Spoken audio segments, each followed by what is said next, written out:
కేంద్ర రాష్ట్ర ప్రభుత్వాలు ప్రవేశపెడుతున్న బడ్జెట్లో బీసీలకు తగిన ప్రాధాన్యత కల్పించకపోవడం పట్ల ఆగ్రహం వ్యక్తం చేస్తూ బీసీ సంక్షేమ సంఘం ఆధ్వర్యంలో ఆదిలాబాద్ కలెక్టరేట్ను ముట్టడించారు. అంతకుముందు పట్టణంలో భారీ బైక్ ర్యాలీ చేపట్టి కార్యాలయం ప్రధాన గేటు ఎదురు నిరసన వ్యక్తం చేశారు. బడ్జెట్ కేటాయింపులకు బీసీలకు తీరని అన్యాయం చేస్తున్నారని ఆ సంఘం జిల్లా అధ్యక్ష ప్రధాన కార్యదర్శులు చిక్కాల దత్తు, కలాల శ్రీనివాస్ మండిపడ్డారు. బీసీ జనగణన చేపట్టి న్యాయమైన డిమాండ్లను నెరవేర్చాలన్నారు.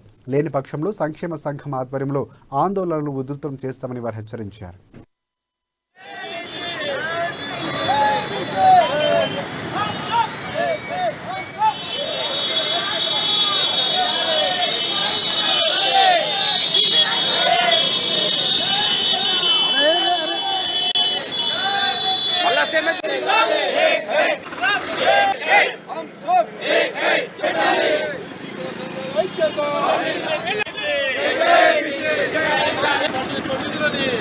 ఇవాళ బీసీలకు బడ్జెట్ కేటాయించడం వల్ల ఇవాళ మన బీసీలు 50% ఉన్న బీసీలకు బడ్జెట్ తక్కువ చేయడం వల్ల ఈ బీసీలకు ఈ బడ్జెట్ సరిపోదు. కాబట్టి మనం ప్రతి బీసీలందరూ ఏకమై ఈరోజు కలెక్టర్ ముట్టడికి రావడం జరిగింది. కాబట్టి ఈ బీసీ బిల్లును వెంటనే